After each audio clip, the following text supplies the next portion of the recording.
manejo farmacológico de la hipertensión arterial. Y para eso entonces, definiciones probablemente de hipertensión arterial, ustedes ya las conocen, y en general yo hago referencia al manejo de la hipertensión arterial esencial, y como les digo, el manejo de lo que es la preeclampsia la vamos a ver ya en las clases de parto, ¿ya? Y preparto. Para eso entonces vamos a entender que la definición como clásica, no es la única, pero es la más sostenida, digamos, la más utilizada, es que es la elevación sostenida de la presión arterial con valores sobre 140 miligramos de mercurio a nivel sistólico y sobre 90 miligramos de mercurio a nivel diastólico, ¿ya? Y que además no tenga una causa identificable de manera directa, o sea, en el fondo no sea producida, por ejemplo, por un tumor como hemofeocromocitoma, que es un tumor adrenérgico, o por un paciente con hiperaldosteronismo, con pacientes con trastornos renales, con pacientes que toman fármacos hipertensivos, etcétera, ¿ya? O sea, en el fondo que no puedo identificar de otra manera la causa. Y para eso existe un rango que está normado por la OMS, que en nuestro caso corresponde a la PAO, en donde dice que la presión arterial debería tomarse al menos en 2 situaciones diferentes y al menos una vez con el paciente sentado o de pie y con el paciente en formato supino, en fondo acostadito en la camilla, ¿ya? Y debería darnos en ambas tomas, mínimamente, no significa que sea el único, debería darnos valores bajo 120 a nivel sistólico y bajo 80 a nivel diastólico, ¿ya? Cualquier alteración general de esto debería hacernos dudar o pensar un síndrome hipertensivo, pero por lo mismo debe repetirse la toma nuevamente en otro día de la semana, en donde nosotros podamos descartar, por ejemplo, la ingesta de algún alimento que haya producido la hipertensión, que el paciente haya tenido un movimiento muy acelerado, que el paciente esté estresado, etcétera, porque existe de hecho una hipertensión que se llama de la bata blanca, que es el solo hecho de entrar al box del tratamiento, del tratante, digamos, del médico, obstetra, odontólogo, etcétera, produce una alza de presión. Entonces hay que esperar que el paciente se relaje. Nunca se debe tomar la presión arterial en el momento que el paciente ingresa, ¿ya? Eso no corresponde y no es lo que recomienda la OMS, ¿ya? Y de ahí vamos a hablar ya de grados de la hipertensión, en donde en general después les voy a mostrar el formato que tiene el Ministerio de Salud, pero en el fondo, dependiendo del grado de hipertensión arterial que tiene el paciente, es decir, afectación de la hipertensión a nivel sistólico, yo voy a tener un manejo farmacológico del paciente. Eso no significa que el paciente puede tener valores normales sistólicos, puede tener alzas diastólicas, que en general se asocian a trastornos mayoritariamente a nivel cardíaco, ¿ya? Entonces, a modo solo de comentario clínico, recordar que es una enfermedad silenciosa, nadie sabe que es hipertenso hasta que no lo diagnostican, así que todos somos potencialmente hipertensos, y eso significa que aproximadamente el 60% de los sujetos o pacientes en el fondo ignoran que tienen hipertensión, es decir, que solo el 40% ha sido diagnosticado de manera correcta, ¿ya?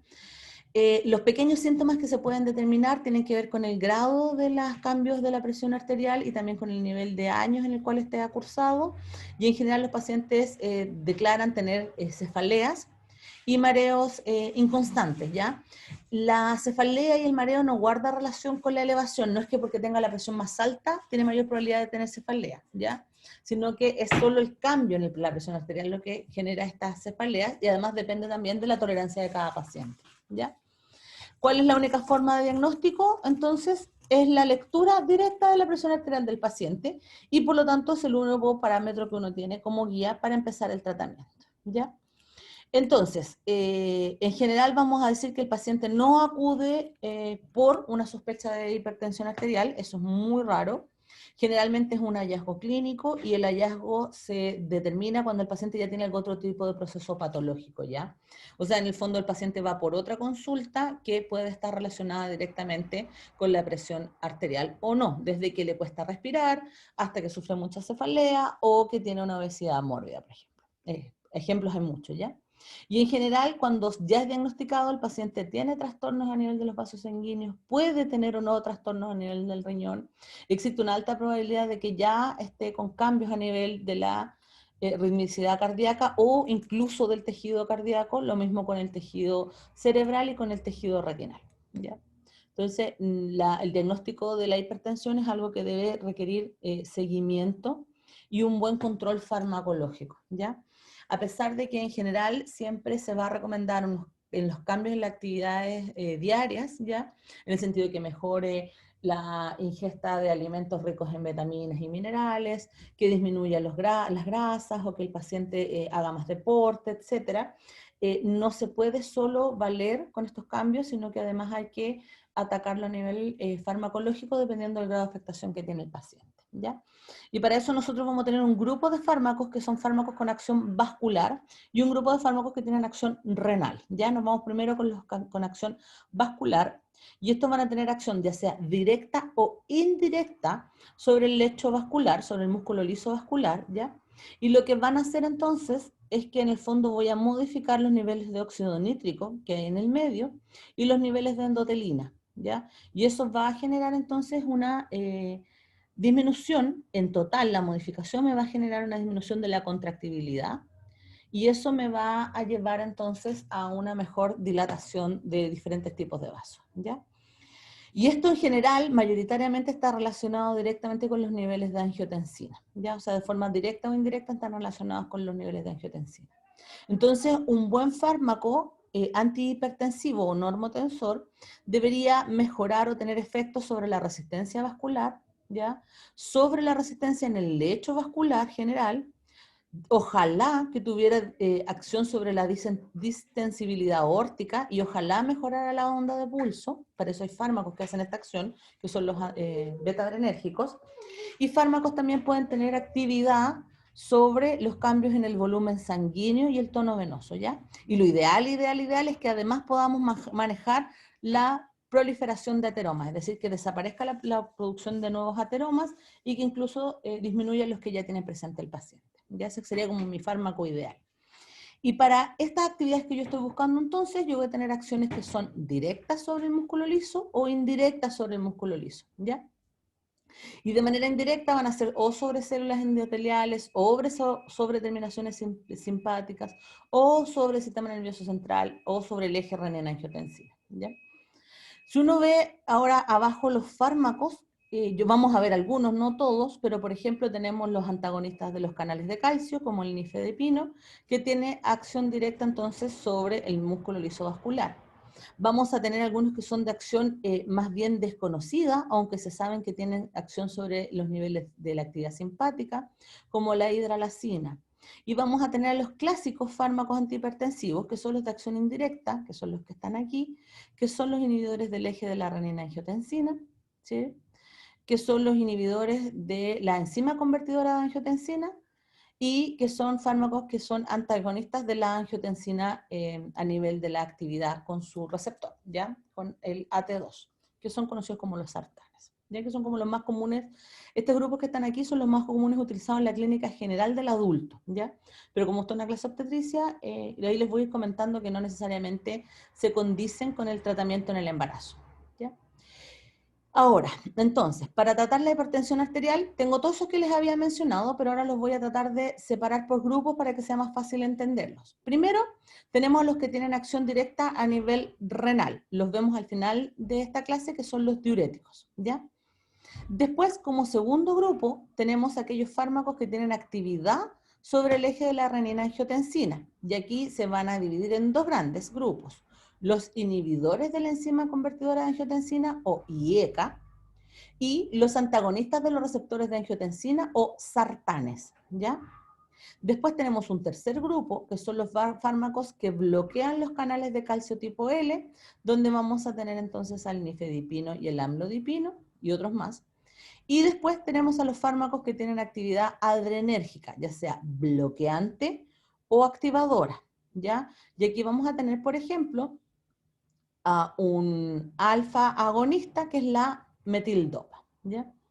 Y finalmente tenemos aquellos fármacos que tienen acción directa sobre el lecho vascular, además de los canales de calcio, que son los que les mencionaba yo, como la hidralacina, que se desconoce un poco cómo funciona, y el nitroprusiato de sodio. Fármacos hay muchos más, pero estos son los más utilizados en la clínica y por lo tanto estas son las clasificaciones más clásicas, ¿ya? Primero, ¿por qué justificamos el tratamiento antihipertensivo? ¿Por qué utilizamos estos grandes grupos que les acabo de mencionar? Primero porque a nivel de la evidencia se sabe que por el aumento de cada 20 miligramos de mercurio a nivel sistólico o 10 de nivel diastólico, aumenta el riesgo al doble de producir complicaciones en los órganos blancos. Es decir que al principio lo primero que uno busca es al menos bajar 20 miligramos de mercurio a nivel sistólico para poder entrar en una zona de disminución del riesgo asociado a nuestros pacientes, ¿ya? Además, también se sabe que cuando se llega al tratamiento antihipertensivo adecuado para el paciente, se disminuye los ACVs en un 35-40%, que no es menor, se disminuyen los infartos al miocardio en cerca de un 25%, y lo más importante es que disminuye la insuficiencia cardíaca después en el adulto mayor, es decir, cuando cronifica, en cerca de un 50%. Entonces es importante utilizar un buen tratamiento antihipertensivo en los pacientes y el que sea más adecuado a su situación patológica, ¿ya? Entonces, el primer grupo, que es el de los diuréticos, como les mencionaba yo, lo vemos al final porque es un poquito más largo, ¿ya? Después, el segundo grupo entonces son fármacos inhibidores del sistema de la renina-angiotensina. ¿Qué es lo que les decía yo? Que se dividen en dos grandes grupos y uno son los IECA, ya que es el que vamos a ver primero. Para eso, solo recordar que la vía de la renina-angiotensina se divide en el hecho de que se activa el angiotensinógeno y este a su vez activa a la producción de angiotensina 1 y a su vez se produce un aumento de la angiotensina 2. Y esto a nivel de los receptores de angiotensina en la mayoría de los tejidos, particularmente en los lechos vasculares, y a nivel cardiovascular va a producir vasoconstricción, va a producir aumento del crecimiento celular, va a producir retención de sodio y otros fluidos y va a producir una activación simpática. Es decir, cuando se activa mi eje de renina angiotensina, lo que yo voy a tener es un paciente con hipertensión arterial cuando esté forzoso, es decir, cuando es patológico, ¿ya? Y además, la activación simpática me va a llevar a un aumento en la fuerza y frecuencia cardíaca, que va a generar entonces el daño potencial cardiovascular. Entonces vamos a decir que el aumento de angiotensina 2 va a producir en los lechos un aumento de la vasopresina, o sea, por aumento de la vasopresina y por aumento de la adrenalina y noradrenalina, un aumento de la resistencia vascular periférica. A nivel del sistema nervioso central, va a producir un aumento de la vasopresina, generando un trastorno de deshidratación tipo sed en el fondo, que es lo que siente el paciente, lo que va a conllevar un aumento de la volemia central del paciente, y eso va a generar como respuesta a una retención de sodio que está relacionada con la actividad de la angiotensina sobre el riñón, ¿ya? Y esto va a generar entonces que haya un aumento de la producción de aldosterona con mayor retención de sodio y una disminución del flujo medular, disminuyendo la salida en el fondo de líquido por parte de los riñones, generando un aumento mayor todavía de la presión arterial, y eso en suma va a generar un aumento del gasto cardíaco, ¿ya? Eso es como por qué es tan importante el eje de la renina-angiotensina. Y entonces, ¿qué es lo que vamos a hacer nosotros a nivel farmacológico? Les vamos a dar inhibidores entonces de esta enzima, de la enzima convertidora de angiotensina, y estos los vamos a llamar como IECAS. Fármacos IECA hay varios, pero los más utilizados son el captopril y el enalapril. Ya el captopril se utiliza mucho en urgencias y el enalapril se utiliza mucho ambulatorio para tratar de contener en el fondo la hipertensión arterial de mis pacientes. ¿Qué es lo que hacen estos fármacos? Lo que van a hacer entonces es disminuir la producción de angiotensina 2 con la consiguiente disminución de los síntomas que les acabo de mencionar. Y eso va a generar que nuestros IECA produzcan una disminución de la respuesta simpática a partir del sistema nervioso simpático. Un aumento de los lechos vasculares periféricos, vasodilatando, ¿ya? Perdón, aumento de la vasodilatación. Y van a producir una disminución de la retención de sodio, que era uno de los problemas que teníamos. Además, nada que ver con la presión arterial, también producen como efecto un aumento de los niveles de bradictinina, ¿ya? Que lo mencionamos un ratito más para qué significa este aumento de la bradictinina. Eso va a generar la sumatoria entonces de la disminución simpática, la vasodilatación periférica y la disminución en la retención de sodio, va a llevar a que haya una disminución en la carga y precarga a nivel cardíaco, mejorando la función cardiovascular, ¿ya? Y bajando la presión arterial. Eso va a llevar entonces a una caída en la resistencia periférica total, sin observarse entonces que haya un aumento en el gasto cardíaco, ni un aumento en la frecuencia, ni contractibilidad cardíaca, ¿ya? Y por lo tanto, eso va a decir que en general estos fármacos tienen una actividad protectora cardíaca. Particularmente se dice eso del captopril, ¿ya? ¿Cuáles son las indicaciones de los IECA? obvio en la hipertensión, si esa es la gracia de esta clase, pero además sirven para la insuficiencia cardíaca, sirven para el control de los trastornos cardiovasculares tras infarto, ¿ya? Porque mejoran la disfunción ventricular, sirven para ser utilizados en la nefropatía diabética porque disminuye, o sea, mejora en el fondo la excreción de sodio o disminuye la hidratación, y se pueden utilizar en la insuficiencia renal progresiva, ¿ya? Cosas interesantes, estos fármacos están completa y absolutamente prohibidos en el embarazo, ¿ya? En ninguna etapa se pueden utilizar, no hay ninguna justificación que lo permita sobre el riesgo-beneficio, ya que hay otros fármacos para el control de la hipertensión en el embarazo, ¿ya? ¿Por qué no se utilizan estos fármacos en el embarazo? Porque producen trastornos a nivel del sistema nervioso central y a nivel cardiovascular, ¿ya? Y también producen trastornos renales, ¿ya? Por lo tanto, no se deben utilizar en el embarazo, pero se pueden utilizar posparto, ¿ya? Para que ustedes sepan. Pero sí, en el ciclo vital de una mujer se utiliza bastante el enalapril, ¿ya?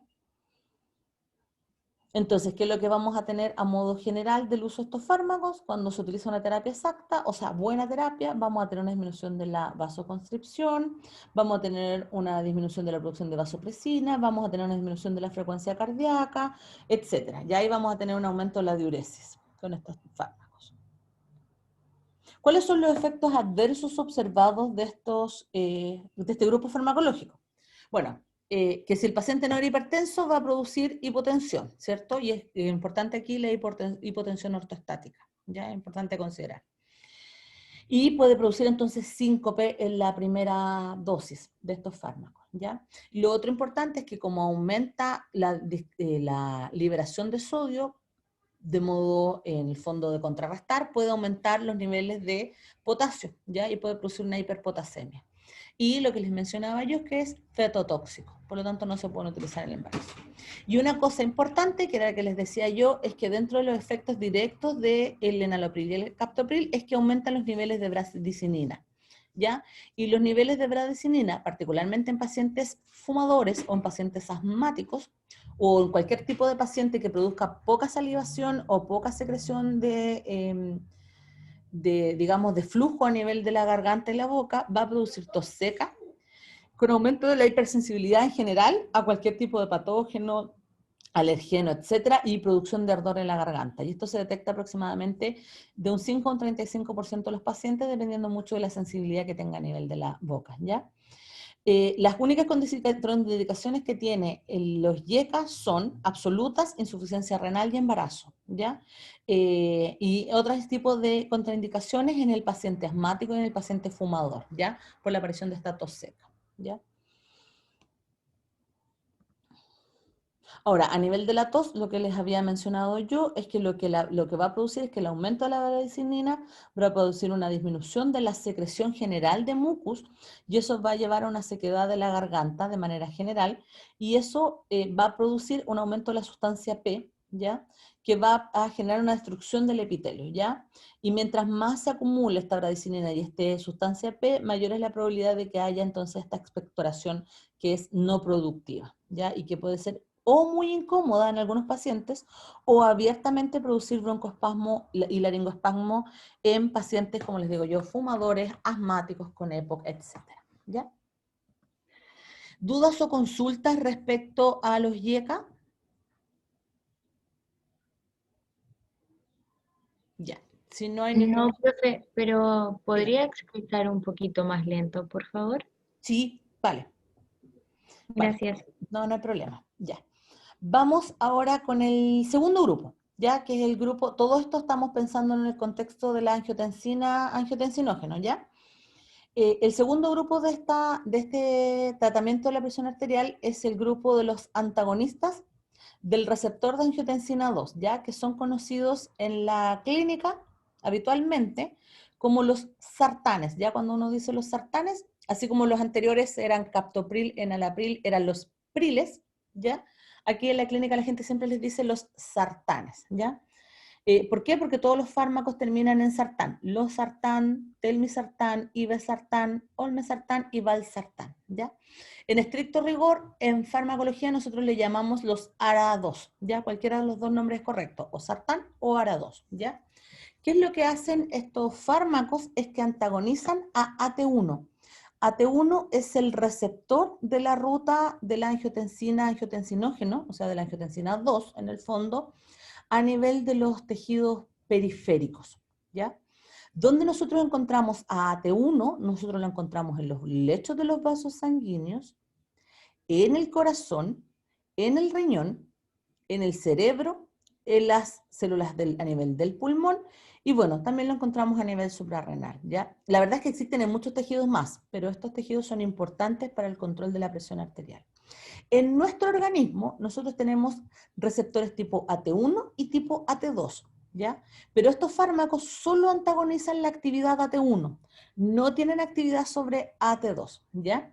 Una cosa importante es que si bien esta lista que ustedes ven aquí, permiso, esta que ustedes ven aquí, es la de todos los sartanes que se venden en Chile, muchos de ellos no se utilizan mucho producto de que son extremadamente caros, ¿ya? Y los más utilizados aquí en Chile es el losartán, que es el más barato, y el valsartán, que es el que tiene mejor índice clínico, ¿ya? ¿A qué me refiero con este índice? Si uno ve la cantidad de veces que inhibe a AT1 sobre AT2, vamos a observar que el losartán tiene una afinidad cercana a 1000 veces de AT1 sobre AT2. Pero el valsartán tiene una actividad que es 20.000 veces AT1 sobre AT2, ¿ya? Eso significa que el valsartán es extremadamente específico para AT1, lo que hace al final de que la dosis única de valsartán sea mucho más eficiente que la dosis del losartán, ¿ya? Cosa importante de mencionar, el que se encuentra en los consultorios es el losartán, que es el que está aquí, ¿ya? El otro los pacientes tienen que comprarlo, ¿ya? Ahora, una cosa súper importante, una cosa es que tenga afinidad por el receptor, pero otra cosa diferente es que inhiba el receptor después de que tenga esta actividad, ¿ya? Y si uno ve aquí, vamos a observar que una dosis única de losartán de 100 miligramos va a inhibir al receptor AT1 entre un 25 y un 40%, ¿ya? Y el valsartán la inhibe cercano a un 30%. O sea, a nivel de la actividad de valsartán o losartán, la actividad es muy parecida, ¿ya? Ambos inhiben cerca de un 40%. Si uno quisiera, de un 30%, perdón. Si uno quisiera inhibir aún más el medicamento, o sea, aún más el AT1, entonces uno tendría que irse por unos fármacos que son mucho más eficientes, que son los que están acá, que son el olmesartán y el irbesartán, pero son extremadamente caros, ¿ya? Entonces, solo en pacientes muy mal controlados, en donde yo efectivamente quiero que haya esta caída de AT1, se justificaría la administración de estos fármacos más eficientes. Ahora, ¿por qué es importante que no inhiban AT2? Acuérdense que estos fármacos son antagonistas AT1. Esta es la función que yo busco. Les voy a explicar ahora entonces por qué no quiero que sean AT2. Primero, porque el AT1 es el que produce la vasoconstricción, ¿ya? El AT1 es el que produce la apoptosis en las arterias. El AT1 es el que produce el aumento de la contractibilidad cardíaca y la hipertrofia cardíaca, ¿ya? Además, el AT1 es el que estimula la vía adrenérgica y la vía antidiurética. Además, el AT1 en nuestro organismo es el encargado de aumentar la síntesis de radicales libres como respuesta de emergencia, ¿ya? Y disminuye los niveles de óxido nítrico. Y el óxido nítrico es un vasodilatador, ¿ya? A nivel del riñón, el AT1 produce retención del sodio e inhibición de la renina, ¿ya? Si ustedes se fijan en la columna del lado, van a ver que tengo la actividad de los receptores AT2 en nuestro organismo. Nuestros receptores AT2 vasodilatan. Nuestros receptores AT2 bloquean a los radicales libres. Nuestros receptores AT2 disminuyen la apoptosis cardíaca, súper importante. Nuestros receptores AT2 son neuroprotectores, ¿ya? Nuestros receptores, mucha información más, pero nuestros receptores AT2 además vasodilatan a nivel renal, ¿ya? Y reparan el tejido. Por lo tanto, yo no quiero inhibir al AT2, al revés, yo quisiera que el AT2 estuviera siempre funcionando en nuestro organismo y solo inhibiera este que está aquí, el AT1. Entonces, si uno se devuelve ahora, ¿cuál es un mejor fármaco, según lo que yo les acabo de informar, el losartán o el valsartán, pensando que ambos inhiben de igual manera al receptor.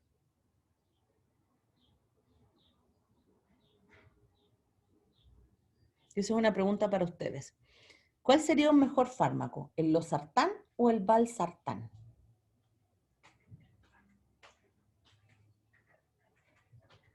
Si no quieren hablar, pueden escribirlo.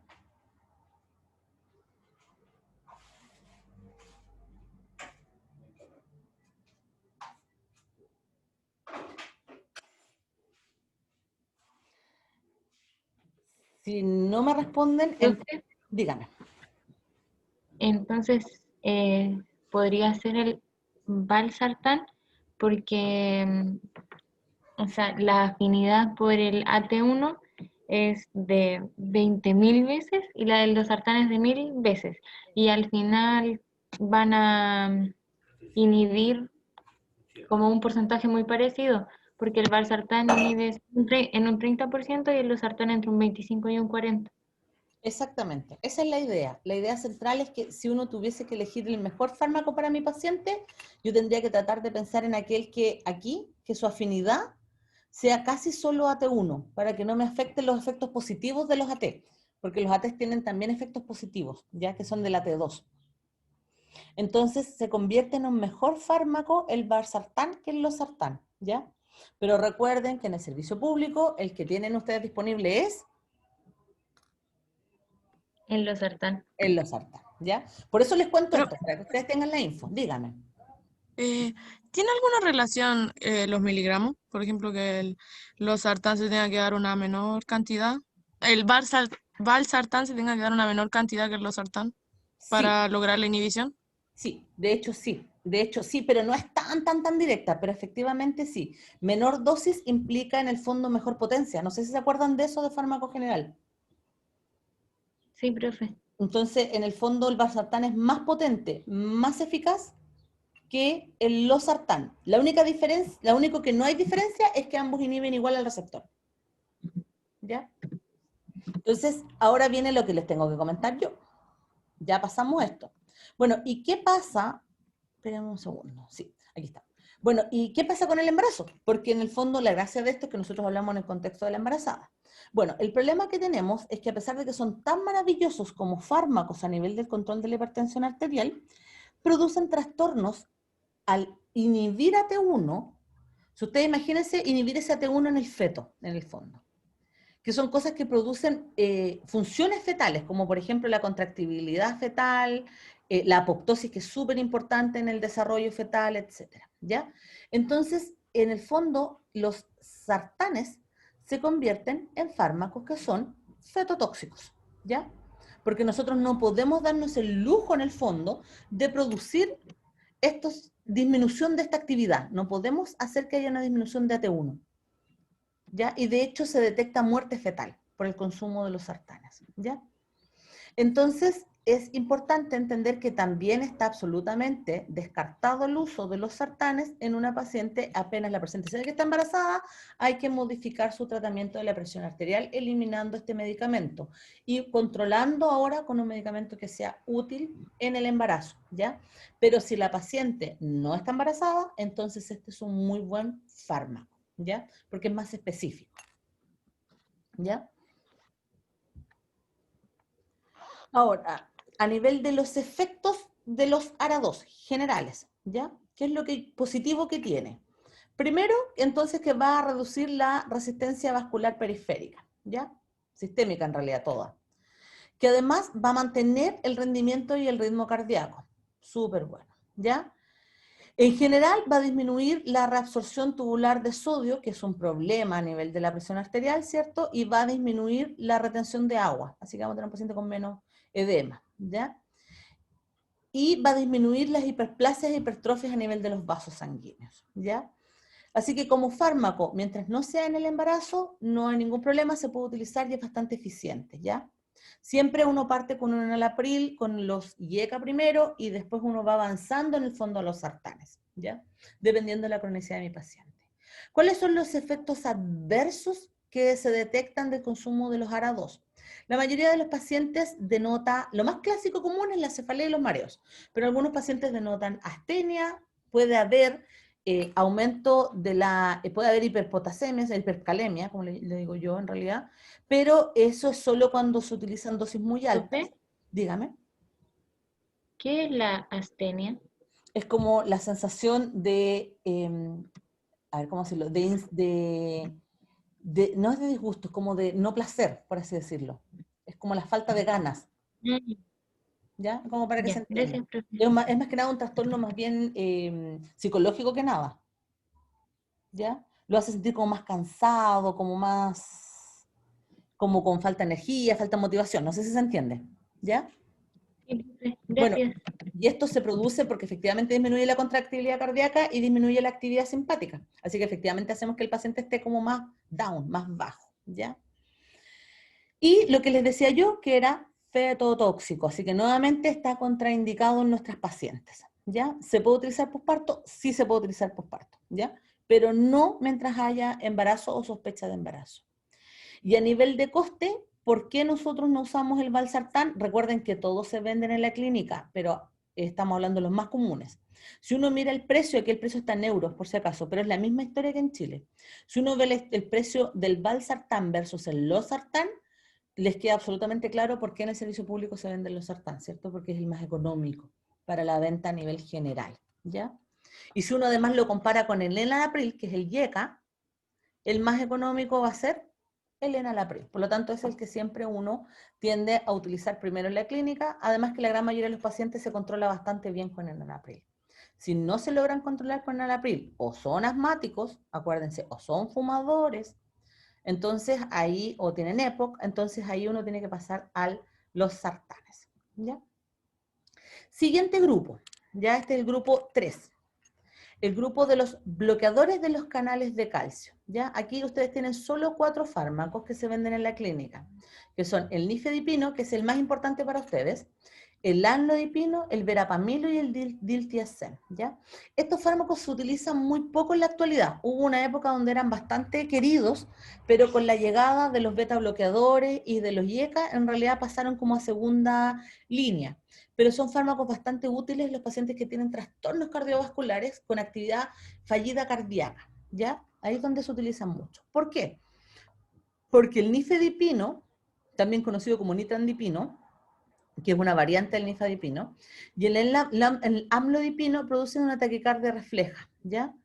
Y el verapamilo y el diltiazem producen una reducción de la frecuencia cardíaca. Entonces aquí estamos hablando de pacientes que tienen hipertensión, pero además tienen trastornos cardíacos donde yo tengo que mejorar el trastorno, ya sea aumentando la frecuencia o disminuyendo la frecuencia, ¿ya?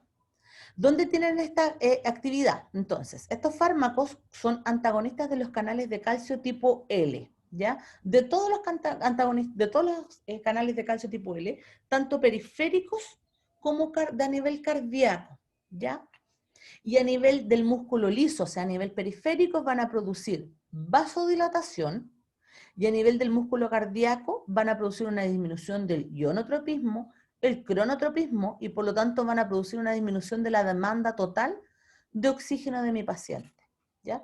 Entonces pensemos que estos antagonistas de los canales de calcio no son de primera línea, no son de segunda línea, pero son muy útiles en mis pacientes donde ya tengo un trastorno cardíaco, ¿ya?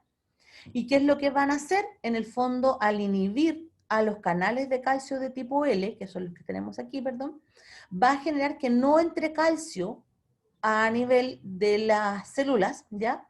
Y eso va a generar que el calcio, o sea, en el fondo yo voy a bloquear todo lo que está aquí abajo, va a generar en el fondo que al haber menos calcio, haya menor actividad de la calciocalmodulina, lo que va a generar una menor actividad de la miosina, ¿ya?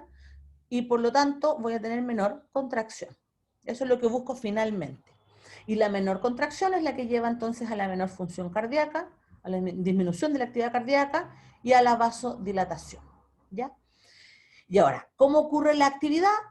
El grupo de fármacos que está aquí, recuerden que el nifedipino es más importante para ustedes, todos tienen actividad sobre la vasodilatación a nivel de los lechos sanguíneos, pero no todos tienen actividad sobre la conducción, ¿ya? O no tienen misma actividad.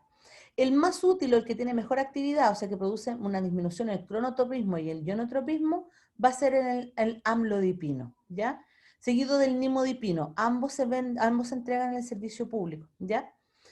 ¿Por qué les menciono yo al nifedipino? El nifedipino también está en el servicio público, pero el nifedipino es el único de esta familia que no produce efectos teratogénicos, ¿ya? Entonces, cuando yo tengo una paciente que tiene trastornos, tiene hipertensión, pero tiene trastornos cardíacos también, y donde yo tengo que en el fondo tratar la situación contráctil, entonces yo puedo elegir el nifedipino como una alternativa, nunca como la primera alternativa, pero sí como una alternativa, ¿ya? Les explico en un segundo por qué no es la primera alternativa. Primero tenemos que ver cómo funciona esto. Si disminuye los canales de tipo L, todos en general, lo que voy a tener entonces es que voy a tener una vasodilatación periférica, ¿cierto? Pero además la vasodilatación me va a producir una disminución de la presión arterial, tanto sistólica como diastólica, ¿ya? Pero no tiene actividad a nivel renal, por lo tanto su paciente va a seguir reteniendo sodio y la actividad a nivel cardíaco solo va a generar una mejora cardíaca, pero no una mejora a nivel periférico, ¿ya? Y eso pudiese generar que estos pacientes presenten edema, ¿ya? Así que ahí tenemos mi primer problema con la embarazada. Nosotros no queremos que las pacientes embarazadas tengan edema, ¿cierto? Ya es un problema. Lo otro que sí es importante destacar es que independiente de que se puede usar en el embarazo, pero hay que evitarlo, estos medicamentos van a ser, recuerden, usados cuando tengo problemas hipertensión más trastornos cardíacos, ¿ya? Y también en mis pacientes con asma, cuando yo no podía utilizar el IECA, y en los pacientes con diabetes, ¿ya? Donde el trastorno de los ejes de la renina-angiotensina producen trastornos de la insulina. Por lo tanto, en un paciente diabético, si bien se pueden utilizar, se utilizan con mucha precaución los grupos que les expliqué recién. Y eso significa que yo puedo utilizar en mi paciente diabético, que está mal controlado, yo pudiese utilizar estos medicamentos. Pero recuerden que no son de primeras líneas, ¿ya? Entonces, ¿cuál es lo bueno de mi fármaco? Antes de irme a lo malo. Es que entonces van a producir una baja de la presión arterial general, sistólica y diastólica por vasodilatación sistémica y periférica. No van a producir mi hipertensión aortostática ni me van a producir cambios posturales, que acuérdense que los otros fármacos me producían cambios de la presión arterial a nivel postural, ¿ya? No me van a provocar cambios en la retención del agua y el sodio. Puede ser algo positivo como puede ser algo negativo. Si mi paciente hipertenso no tenía problemas en la retención, es algo positivo. Si mi paciente sí retenía sodio, este es un problema porque se va a generar edema, ¿ya? No alteran la glicemia, ¿ya? Porque no tienen actividad sobre la insulina, no tienen actividad simpática, por lo tanto tampoco tienen actividad sobre el páncreas. Así que se pueden utilizar muy bien en los pacientes que tienen diabetes mal controlada. No tienen actividad simpática, por lo tanto no tienen actividad a nivel pulmonar. Y eso significa que se pueden utilizar en mis pacientes asmáticos, ¿ya? Eso es lo bonito. Ahora, ¿qué es lo malo? Recordando que no es fetotóxico, ¿ya? El nifedipino. Tenemos algunos pequeños problemas que pueden producir en una paciente hipertensa una taquicardia refleja, ¿ya? Eso es un problema, por ejemplo, cercano al parto, ¿ya? Pensando tanto en la madre como en el menor, ¿ya? Y lo otro es que se ha visto que puede producir una bajada de presión tan importante que puede producir colapso cardiovascular en la madre, ¿ya? Especialmente se ha visto, ya hay evidencia de que esto ocurre cuando se utiliza sublingual en las urgencias. Cuando la paciente llega con una hipertensión muy alta, se sospecha de una preeclampsia, antiguamente, para bajar rápidamente la presión, se daba nifedipino. Y el nifedipino se puede dar sublingual. El problema está que la administración del nifedipino sublingual, en un porcentaje no menor, que es cercano al 10 o 15%, producía colapso cardiovascular con potencialidad de muerte materno-fetal, ¿ya? Entonces, el nifedipino en general no es un fármaco que deba ser administrado en urgencias para la preeclampsia. Para eso tenemos otros fármacos, lo vemos en la clase que corresponde. Pero sí puede servir cuando me han fallado otros tratamientos en el embarazo debido a que no produce trastorno fetal. No se recomienda su uso en el primer trimestre, pero en el segundo y en el tercero sí. Pero tratar de acordarse de que no se justifica en urgencias por el riesgo materno. ¿ya? ¿Cuáles son los efectos adversos del consumo de los bloqueantes de canales de calcio? Recuerden que nosotros casi solo hablamos de nifedipino. Se ha visto que produce trastornos abdominales. El hecho de que bloquee canales de calcio produce una leve fatiga y dolor muscular, ¿ya? Y recuerden que puede producir taquicardia refleja en urgencias. Acá está el verapamilo, pero ustedes no lo van a utilizar, ¿ya? No se utiliza en el área obstétrica. ¿Queda claro el asunto de los antagonistas de los canales de calcio?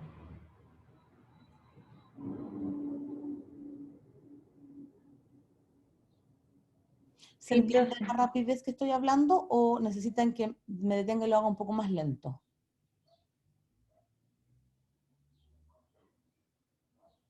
Profe, ¿puede ser un poco más lento, por favor? Sí, puedo hacerlo más lento todavía, no hay problema. Yo, disculpen, es que de verdad yo tiendo a hablar muy, muy, muy rápido, así que les pido disculpas por eso. Ya, la otra consulta es que llevamos 45 minutos aprox en clases. ¿Necesitan un break?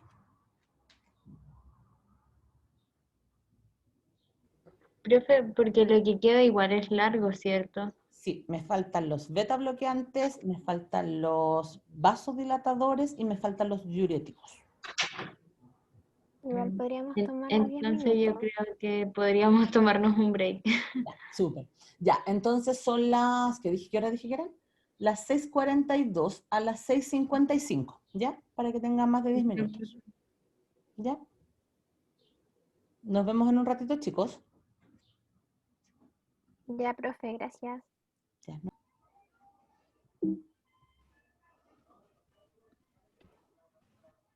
Entonces vamos con el cuarto grupo de los fármacos para el control de la presión arterial y aquí sí que nos ponemos más interesantes en el sentido de la obstetricia, ¿ya? Este grupo es el grupo más grande, que es el grupo de los inhibidores del sistema nervioso simpático y se correlacionan con la clase de sistema nervioso autónomo que tuvimos en la clase anterior. Por eso era tan importante tratar de explicarle estos conceptos que son como medios complejos a nivel del sistema nervioso autónomo, de cómo funciona la respuesta a nivel cardiovascular y a nivel periférico, ¿ya? Pero aquí podemos en el fondo entender para qué nos sirve ese concepto, ¿ya? A nivel de los fármacos para el control de la presión arterial del sistema nervioso simpático, nos vamos a encontrar con fármacos que tienen actividad sobre el bloqueo adrenérgico alfa 1. Y para eso hay que recordarnos qué sucede cuando uno bloquea alfa 1, ¿ya? Y el fármaco más utilizado en la clínica es la prazosina. Después tenemos al gran universo de los fármacos beta bloqueantes o fármacos que bloquean a nivel adrenérgico beta 1 y beta 2, ¿ya? O sea, específicos e inespecíficos.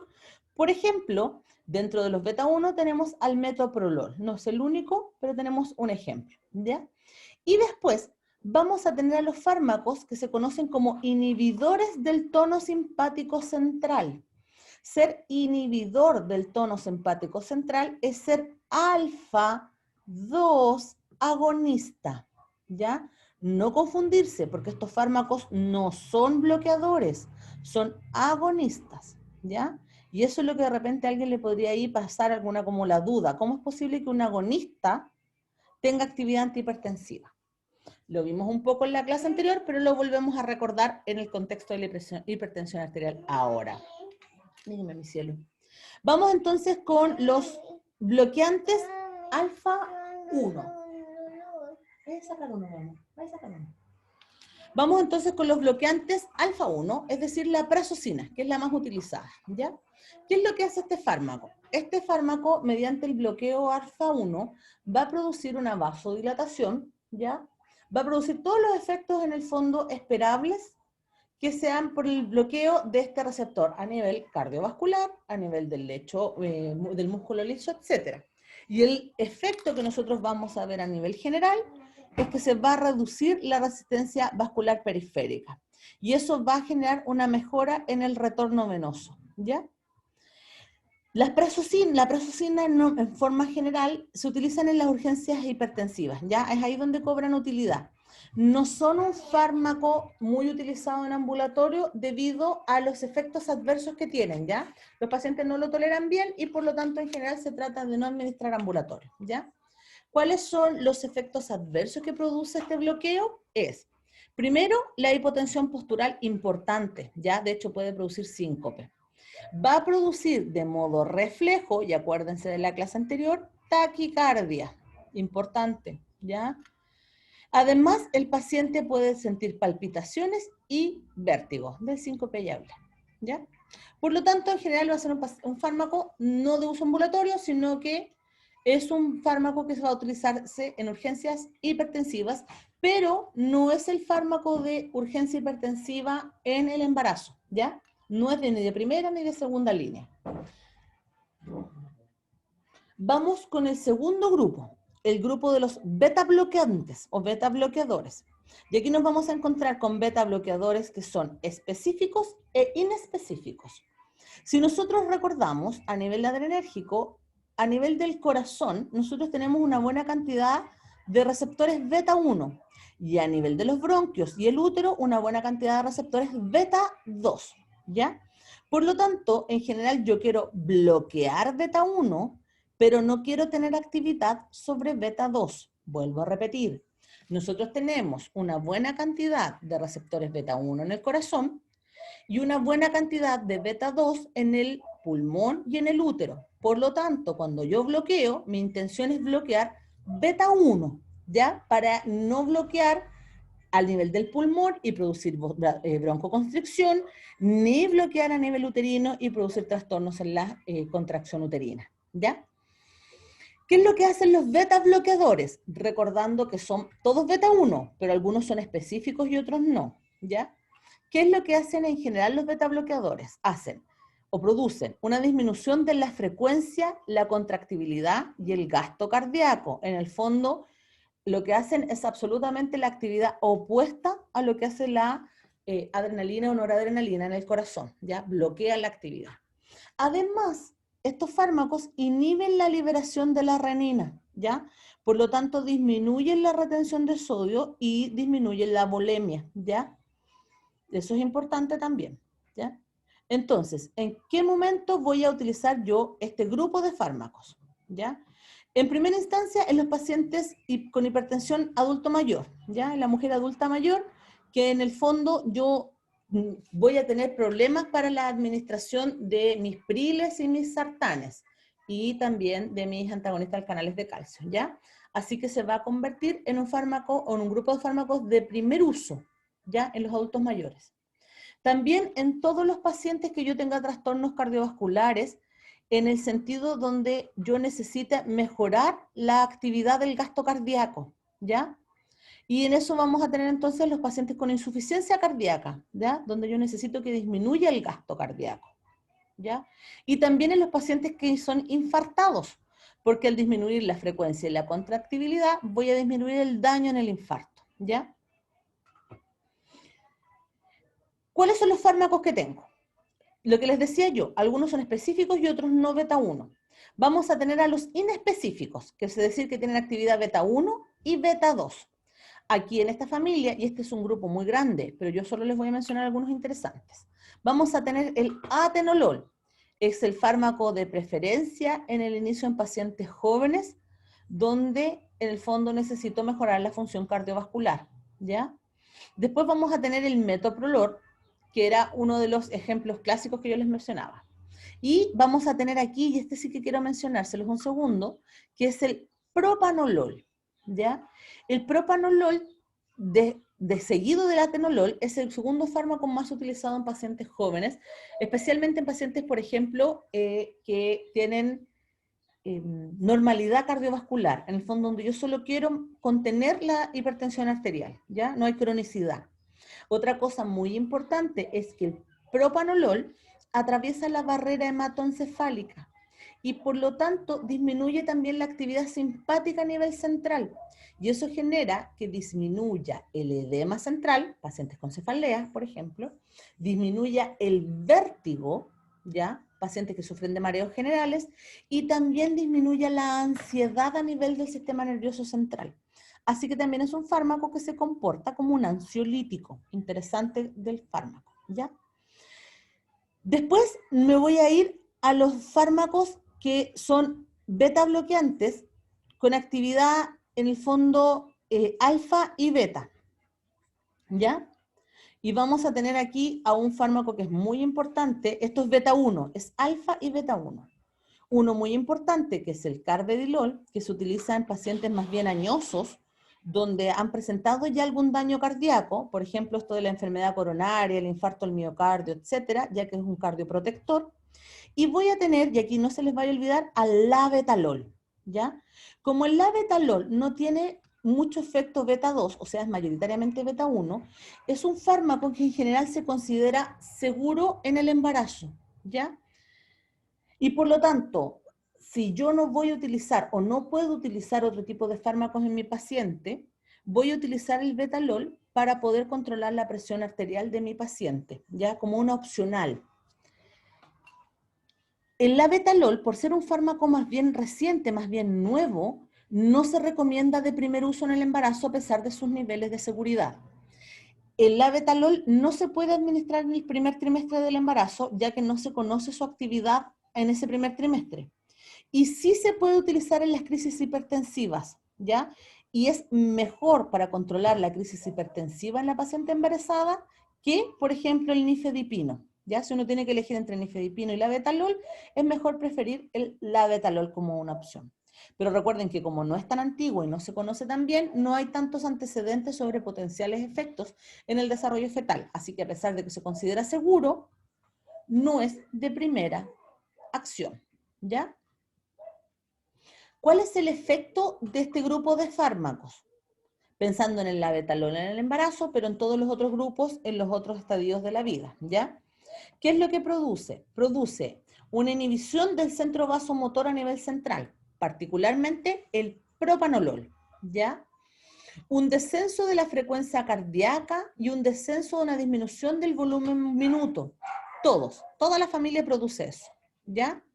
Una inhibición de la liberación de renina. Toda la familia produce eso, ¿ya? Una mejora en la sensibilidad de los vasoreceptores, o sea, del control de los cambios en la presión arterial. Si bien toda la familia sirve, se prefieren los cardioprotectores como el labetalol y el carvedilol, ya que son más sensibles, ¿ya? Van a producir una disminución en el potencial de acción y van a tener, por ende, un efecto vasodilatador directo, no solamente indirecto mediado por la inhibición de adrenalina, sino que por el mismo fármaco, ¿ya? Entonces, como fármacos son un buen grupo, pero recordando que algunos de ellos tienen actividad bloqueante beta 2, es decir, que pueden producir vasoconstricción o bien pueden producir trastornos a nivel uterino, ¿ya? ¿Cuáles son las cosas que hay que tener en consideración de este grupo de fármacos? Es que producen hipotensión intensa después de la administración y es relativamente rápida, entre los 15 y 20 minutos, ¿ya? Y por lo tanto van a producir hipotensión ortostática. ¿Qué significa esto? Que si a la paciente le administraron labetalol en una crisis hipertensiva, por ejemplo en una preeclampsia, la paciente tiene que estar al menos 3 horas acostada para asegurarnos que no nos vaya a dar un síncope ni que vayamos a tener trastorno ni colapso cardiovascular, ¿ya? Y eso significa que, en general, si ustedes me preguntan a mí, en las urgencias clínicas, en pacientes comunes, no se administra el labetalol como una opción, pero en la embarazada, como es el único que no está restringido, se puede administrar, ¿ya? Pero no se prefiere debido a esta hipotensión fuerte, ¿ya? Entonces, a modo de ejemplo de la familia, el carvedilol lo voy a utilizar, todos son para el control de la presión arterial, obviamente, pero además lo voy a utilizar en los pacientes que tienen algún otro tipo de trastorno relacionado con la actividad, por ejemplo, con la insuficiencia cardíaca, para mejorar el gasto, ¿ya? Y se ha visto que el carvedilol entonces es un cardioprotector que reduce la mortalidad en los pacientes con insuficiencia cardíaca. Después tenemos el propanolol, que es importante también, que como todo el grupo es un fármaco para el tratamiento de la hipertensión arterial, ¿cierto? Pero además, debido a sus efectos interesantes a nivel del sistema nervioso central, se utiliza también para la profilaxis del dolor de cabeza y para los edemas cerebrales y para el control de la ansiedad, además de su actividad a nivel cardíaco, ¿ya? Después tenemos el atenolol, que también es para el control de la presión arterial, pero se utiliza mayoritariamente junto con el propanolol para los trastornos arritmogénicos, ¿ya? Y finalmente tenemos el labetalol, que les decía yo que se puede utilizar en la embarazada, es el único de este grupo que se utiliza mayoritariamente y que se utiliza en la hipertensión arterial cuando mi paciente tiene una proteinuria grave. Ahí se va a justificar, ¿ya? Y lo que les mencionaba yo, que hay que tener cuidado con la hipotensión postural y por lo tanto la paciente tiene que quedarse acostada o recostada al menos 3 horas, ¿ya? Porque cualquier cambio brusco en la posición de la paciente puede llevar entonces al síncope. Por eso es importante de que la paciente no se ande desplazando en el fondo por el servicio, ¿ya? ¿Cuáles son los efectos adversos de este grupo? Bueno, el primer efecto es algo que en realidad yo busco de manera lógica, y es que producen bradicardia. Pero acuérdense que en las pacientes, cuando se dan urgencias, la bradicardia puede ser un problema, porque puede producir colapso, ¿ya? Y ustedes obviamente no quieren que eso ocurra. ¿Cuál es el otro problema que tienen? Como tienen alguna actividad menor sobre otros receptores adrenérgicos, pueden producir que haya una disminución del HDL en la paciente. Y esto va a generar que mis pacientes tengan hipertrigliceridemia. Eso también es algo que ustedes tienen que considerar, ¿ya? Y en general, recordar que si el fármaco es no selectivo, como por ejemplo el propanolol, que es no selectivo, no puede ser utilizado en los pacientes con asma, ni en los pacientes EPO, porque en el fondo va a producir broncoconstricción y eso va a generar en mi paciente, en el fondo, un trastorno mayor, ¿ya? Entonces no se puede administrar en las pacientes con asma el propanolol. Recordar que en este grupo el fármaco que se utiliza es el labetalol en el embarazo, ¿ya? Y hablando de la misma familia de los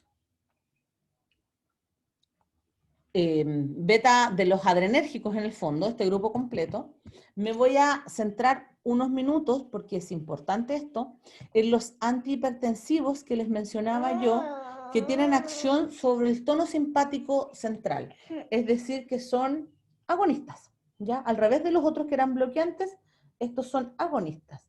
¿Qué significa que sean agonistas? Significa que estimulan la actividad adrenérgica, pero estos fármacos lo hacen a nivel del sistema nervioso central, ¿ya? El fármaco más importante que nosotros tenemos que recordar aquí, y que para ustedes sí que es esencial, no se les puede olvidar jamás, y de hecho lo van a ver toda su vida como profesionales, es la alfa-2 metildopa, conocido en la jerga clínica como la metildopa. La metildopa, al igual que la clonidina, es un fármaco antihipertensivo que lo que hace es estimular a la neurona presináptica a nivel central, ¿ya? Y la estimula mediado por el agonismo de este receptor, el alfa-2. La estimulación de alfa-2, ¿ya?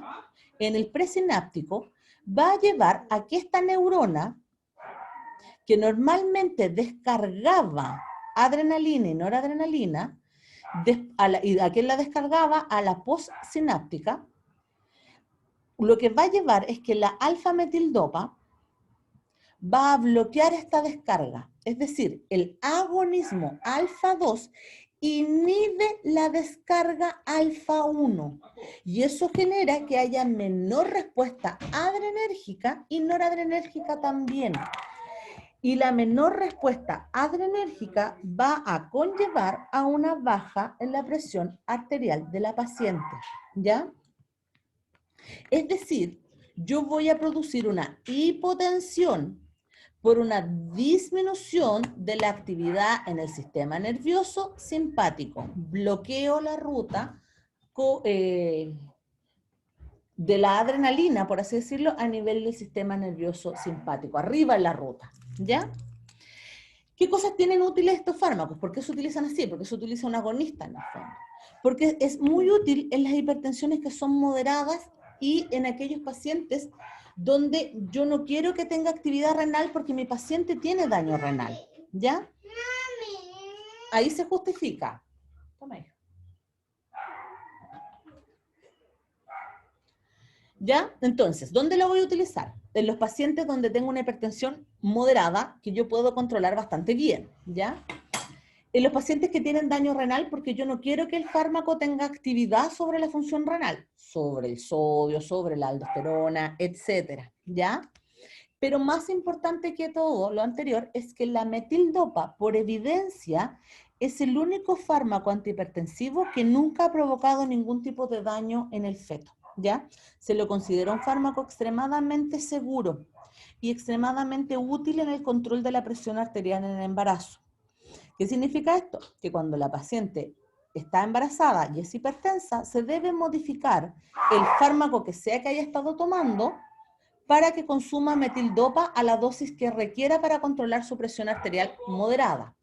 Ahora, si la paciente no era hipertensa, pero por producto del embarazo empieza con una crisis hipertensiva, se debe partir siempre con metildopa. Es el que tiene la mejor evidencia y es el que se recomienda a nivel internacional, ¿ya? Solo si mi paciente no puede consumir metildopa porque, por ejemplo, tiene hipersensibilidad a este fármaco, entonces ahí yo tengo que pensar en los otros que yo les había dicho. Ahora, también es importante mencionarles que como se utiliza para la hipertensión leve a moderada, no me va a servir para el control de las crisis hipertensivas graves, o sea, para la preeclampsia no va a ser tan útil. Sí es útil para que la paciente no llegue nunca a una preeclampsia, ¿ya? Esa es la idea de administrar alfa-metildopa, que la paciente nunca llegue a una preeclampsia, ¿ya? Pero una vez que la paciente monta la preeclampsia, entonces hay que utilizar otros fármacos, y para eso tenían ustedes hasta ahora el labetalol y el nifedipino, ¿ya? Y yo les voy a mostrar otro más que tienen extra, ¿ya? Listo. ¿Se entiende eso, cierto? Sí, Chicos, profe. súper, ¿ya?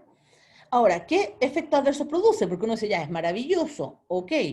Bueno, algunos de los efectos adversos que produce es que como bloquea la actividad adrenérgica y noradrenérgica central, produce una disminución de la actividad general del organismo, ¿ya? ¿Y eso qué va a producir? Somnolencia, que es el primer efecto adverso que los pacientes declaran. Por lo tanto, si la paciente tiene que usar una dosis diaria, se recomienda que utilice la dosis diaria en la noche, ¿ya? Para que no tenga problemas con el control del sueño. O en su defecto, antes de dormir una siesta, se tiene que utilizar 2 o más dosis, ¿ya? Otra cosa es que el bloqueo simpático va a llevar a un bloqueo parasimpático y va a haber disminución colinérgica, poca, pero va a haber.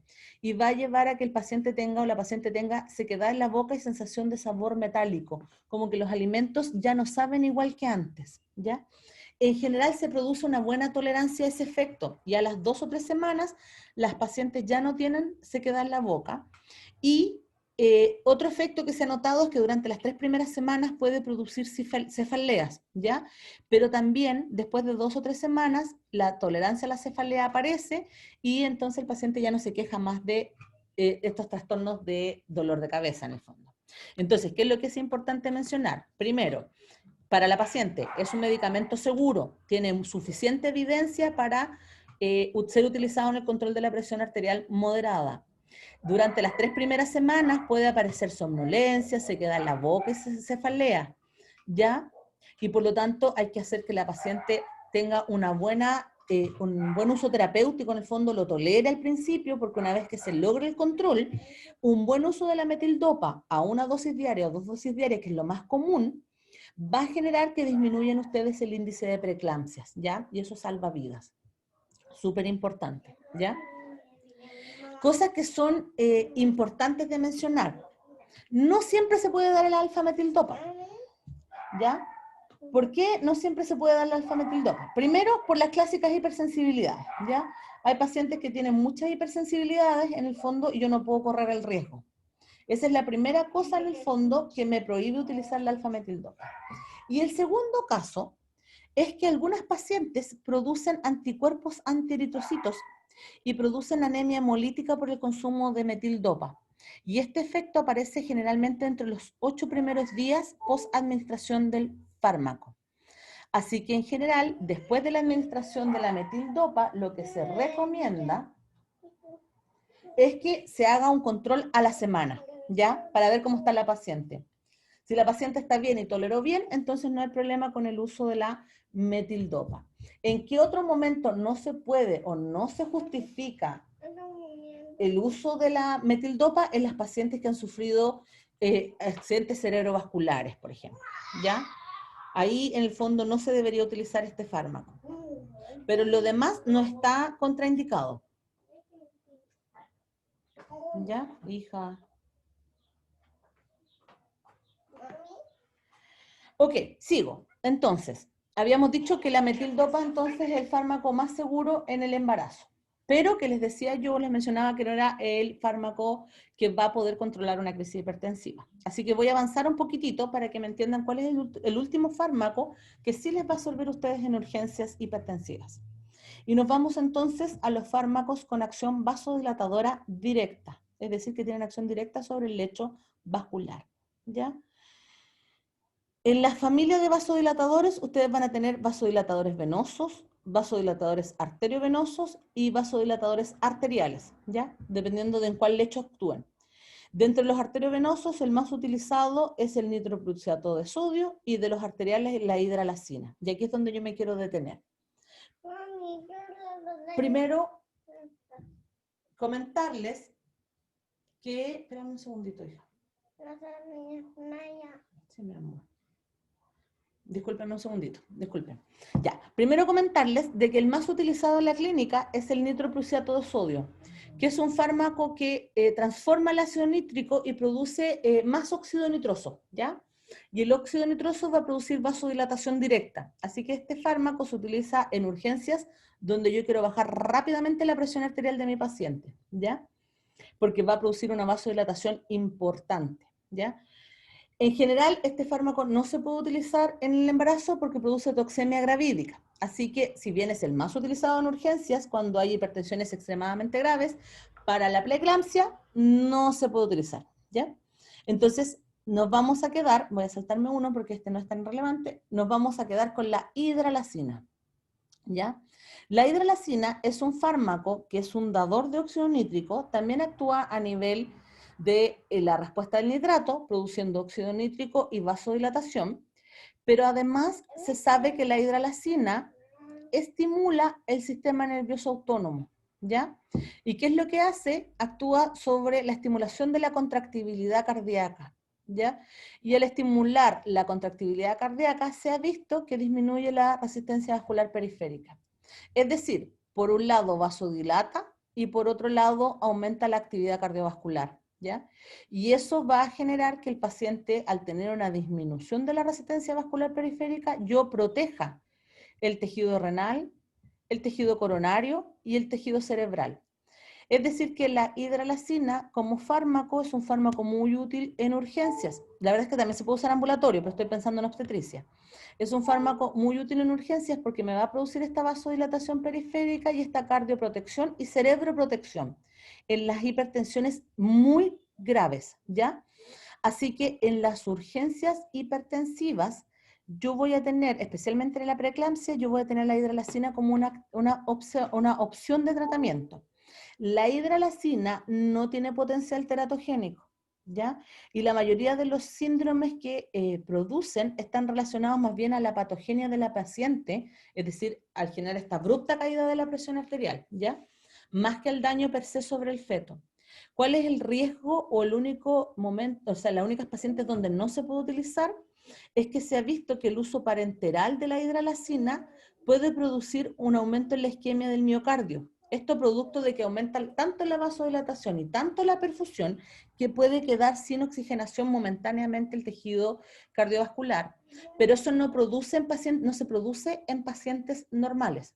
Eso se produce en pacientes que han sido fumadoras o pacientes añosas, ¿ya? Entonces, vuelvo a repetir, la hidralacina no es teratogénico, no produce daño fetal, se puede utilizar en situaciones graves de hipertensión arterial, ¿ya? Como la preeclampsia. Se puede utilizar al igual que el labetalol y el nifedipino, pero en general la hidralacina se utiliza cuando la presión arterial es tan alta que requiero producir una baja importante, ¿ya? ¿Cómo funciona esto? Es un dador de óxido nítrico y produce entonces vasodilatación periférica, pero además se sabe que estimula el sistema nervioso autónomo a nivel noradrenérgico, mejorando la contractibilidad cardíaca.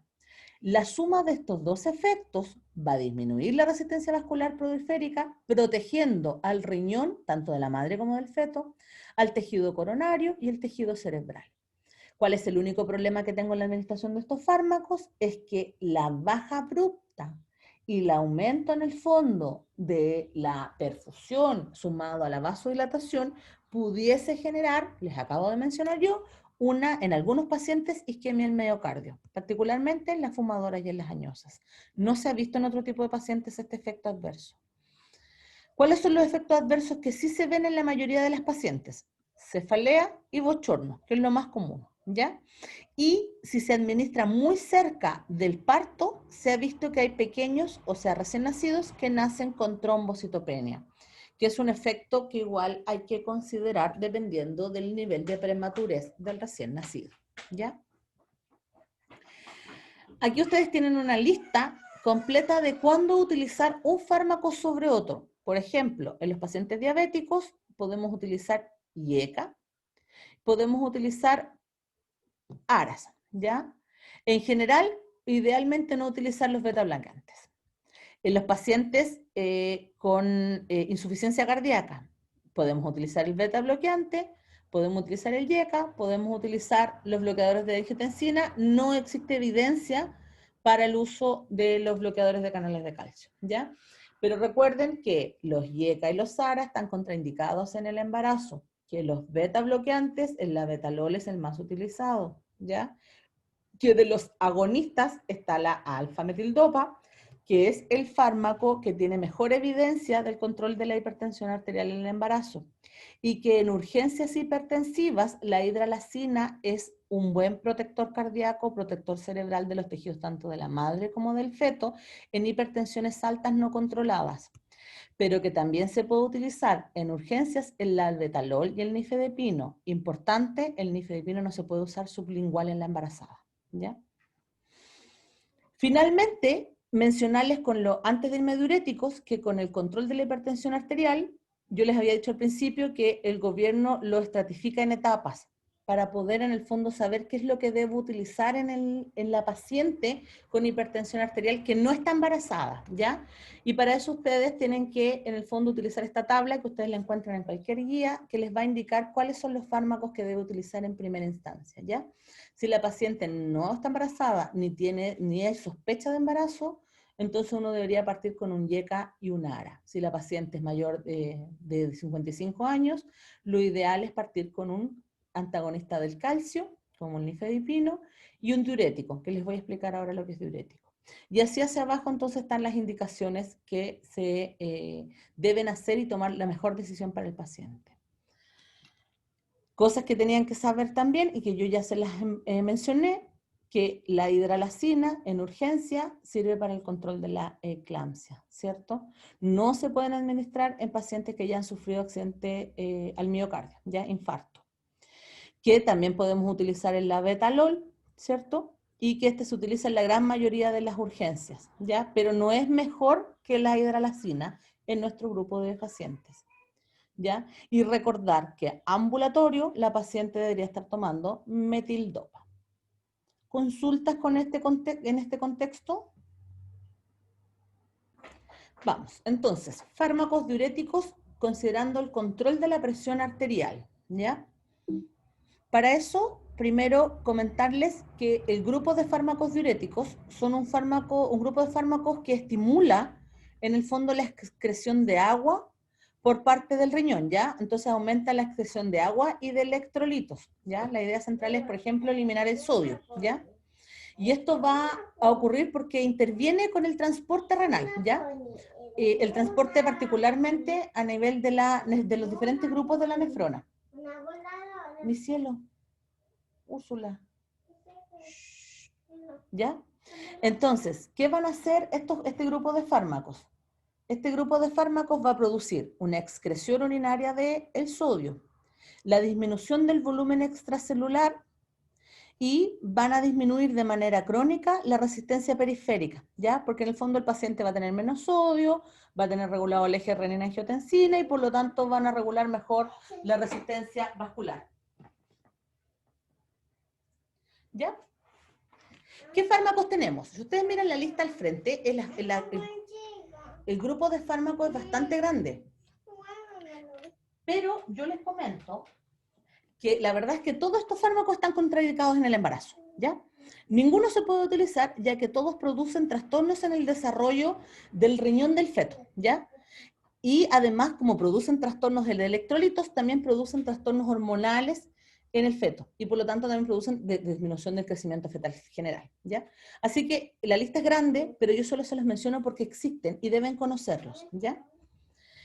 Y lo vamos a dividir a este grupo de diuréticos en los que tienen acción sobre el túbulo proximal, ¿ya? Que se llaman inhibidores de la anhidrasa carbónica, aquellos fármacos que tienen acción sobre el túbulo contorneado distal y colector, que son los diuréticos tiacídicos, y la furosemida, que esta la van a escuchar muchísimo probablemente, ¿ya? Y después fármacos que tienen actividad sobre el asa de Henle, ¿ya? Y que este grupo los llamamos nosotros como ahorradores de potasio, que son fármacos que sirven cuando uno administra medicamentos para el control de la presión arterial de manera crónica. Y no sé si ustedes se acuerdan que uno de los problemas del tratamiento de la presión arterial era que producía trastornos del potasio. Entonces estos fármacos se utilizan particularmente para mejorar los trastornos a nivel del potasio en los pacientes hipertensos, ¿ya? Si uno los ve por grupos, vamos a tener primero a los grupos que son diuréticos del asa, ya que es el primer grupo. Este grupo corresponde al grupo de la furosemida, y lo que hacen es que actúan a nivel del cotransportador de sodio-potasio 2-cloro, ¿ya? Y lo que hace entonces en el fondo es que como activa este transportador, literalmente va a salir todo tipo de líquido, en el fondo dentro del túbulo, ¿ya? Dentro del asa particularmente. Y eso va a generar que el paciente no tenga reabsorción de sodio ni de cloro, y tampoco de magnesio. Y por lo tanto el paciente literalmente orine, ¿ya? Y por eso el fármaco más utilizado en este grupo es el grupo de las furosemidas, ¿ya? Que también se le llaman diuréticos del asa. Para que ustedes se hagan una idea, un paciente después de que consume furosemida, aparece una excreción del sodio y por ende del volumen del paciente de entre un 15 a un 20%. Es muchísimo el volumen que se pierde, ¿ya? Cuando mi paciente está muy edematizado, por ejemplo, tiene una insuficiencia cardíaca o un edema pulmonar, se justifica la pérdida de este 20% del volumen, igual que los pacientes que tienen trastornos hepáticos. Pero en una paciente embarazada no se puede administrar porque la pérdida de este volumen va a afectar abiertamente al volumen de la placenta, ¿ya? Y además al desarrollo del feto, como tal, ya el desarrollo renal, etcétera, ¿ya? Pero sí se puede utilizar en la siguiente situación. Ustedes, mi amor, ustedes controlaron la eclampsia, tuvieron que producir un parto prematuro, ¿ya? Usaron la hidralacina, por ejemplo. El punto está que la paciente se les edematizó durante el parto, por esta hipertensión agravada, logró sobrevivir, y ahora ustedes tienen que solucionar el problema de la preeclampsia, después del posparto. Y eso significa, en el fondo, que ustedes tienen que disminuir este edema. Entonces, ahí donde la furosemida se justifica. No sé si me escuchan bien, pero mi hija anda con todo el ataque. Más o menos, profe, pero sí se le entiende. Ya, les pido mil disculpas, pero de verdad que necesita mamá. Ya. No, profe, no se preocupe si se entiende. Ya, gracias. Pero vuelvo a repetir, solo para que me entiendan. Entonces, la furosemida es un fármaco que no se puede utilizar en el embarazo, de hecho, ningún diurético, ¿ya? ¿Dónde se justifica? En los pacientes que tienen edema pulmonar, donde está en peligro la vida del paciente, o en insuficiencias cardíacas graves, ¿ya? ¿Por qué? Porque lo que hace es eliminar la excreción de sodio entre un 15 y un 20%, o sea, elimina muchísimo volumen del paciente. Y eso hace que arrastre el sodio y arrastre el cloruro, ¿ya? Por su mecanismo de acción. Entonces, como no lo puedo usar en el embarazo, pero mi paciente está muy grave, lo que yo voy a hacer es controlar su preeclampsia con la hidralacina, ¿ya? Voy a producir el parto. Y después del posparto, para poder eliminar todo este volumen que tiene la paciente, que claramente le va a hacer daño, entonces yo voy a utilizar la furosemida. Y ahí yo voy a poder tratar entonces la hipertensión posparto que va a quedar en mi paciente, logrando en el fondo que mejore su función general, ¿ya? Ahí es la única justificación de la furosemida, no tiene otra. ¿Ya? Ahora, ¿cuáles son los efectos generales en cualquier paciente? Es que va a producir una disminución muy grande del volumen extracelular total del paciente, ¿ya? Puede incluso llegar a deshidratarse. Y eso va a generar una hipocalemia, una hiponatremia, una hipomagnesemia, etcétera, ¿ya? ¿Y dónde lo voy a utilizar? En pacientes donde de verdad y efectivamente yo tengo que disminuir el nivel de líquido circulante, en el edema cardíaco, en la enfermedad hepática terminal, en el paciente con edema pulmonar, ¿ya? Bajo ningún punto de vista, entonces, se justifica en el embarazo, salvo que ponga en riesgo la vida de la mamá, ¿ya? Pero sí me va a servir para controlar la hipertensión después de la preeclampsia, posparto. Después, el segundo grupo que tengo acá es el grupo de los tiacidas, ¿ya? Que son lejos las más utilizadas en la clínica, ¿ya? Porque se toleran mucho mejor que el otro grupo de la furosemida. Tampoco se puede utilizar en el embarazo, no tienen justificación posparto tampoco, ¿ya?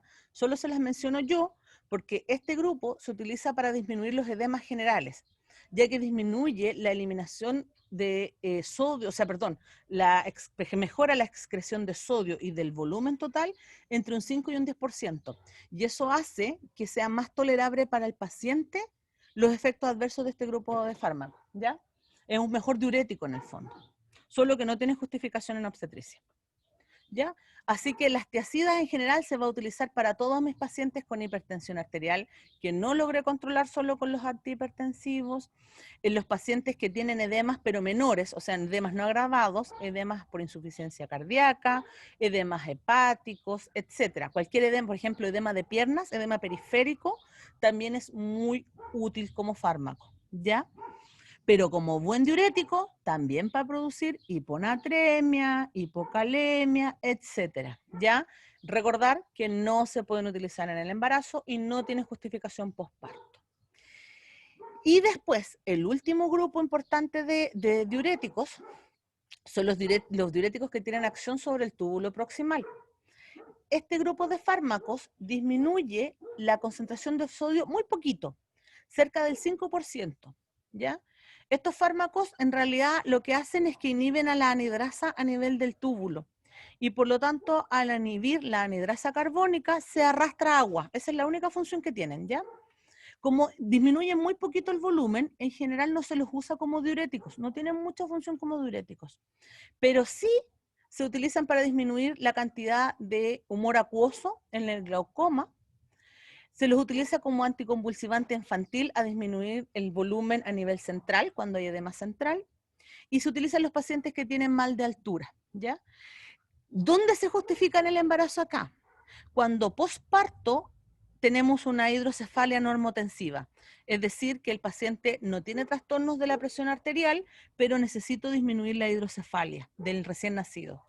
Y ahí se utiliza este grupo de fármacos, que en particular el único que se utiliza en la clínica es la acetazolamida, ¿ya?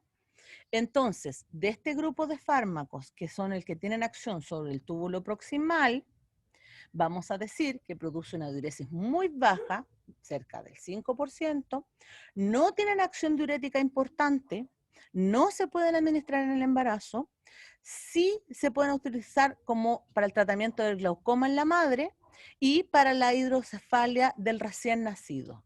¿Cuál es el único fármaco que ustedes tienen disponible? La acetazolamida. ¿Y cuál es la actividad que hacen? Es que a nivel del túbulo proximal inhiben a la anhidrasa carbónica y esto genera que se arrastre agua, ¿ya? Y finalmente comentarles que hay otro grupo, que es el que les decía yo, que era el de los ahorradores de potasio, que son un grupo de diuréticos que lo que hacen es mejorar en el fondo la actividad del potasio cuando nuestros pacientes tomaban fármacos antihipertensivos, pero como no tiene actividad a nivel de la obstetricia, no es necesario mencionarlos, ¿ya? Sí contarles y comentarles que hay otro grupo de fármacos que en realidad es el manitol, la que más se usa, que son fármacos que lo que hacen es cambiar la osmolaridad del paciente, ¿ya? Y eso va a generar en el fondo que se filtre más orina a nivel del glomérulo, ¿ya? Y eso genera un incremento de la diuresis. Estos fármacos no tienen contraindicaciones en el embarazo, pero no se ha visto que tengan una buena funcionalidad tampoco. En el fondo no se justifica el riesgo-beneficio, porque si bien no deberían utilizarse diuréticos, solo si yo tengo un paciente que realmente necesito ejercer diuresis, tendría que utilizar el manitol, que es el único de este grupo, ¿ya? Entonces, para que se entienda, ningún diurético está autorizado en el embarazo. Ninguno, ninguno, ninguno. Hay casos especiales. Por ejemplo, yo necesito forzar la diuresis en una embarazada. El ejemplo podría ser que la paciente tiene edema cerebral. Como no puedo utilizar ninguno de los otros grupos, lo que yo voy a hacer es administrar el manitol. Pero recordar que el manitol no necesariamente tiene muchos beneficios. O sea, en el fondo pudiese no generar un real efecto en la paciente. Pero como no produce efectos teratogénicos, sería el único que se justifica, ¿ya? De toda la otra familia, ninguno tiene justificación para el uso en el embarazo. En el posparto, la furosemida se ha visto que puede ayudar en la preeclampsia posparto, pero siempre posparto, ¿ya?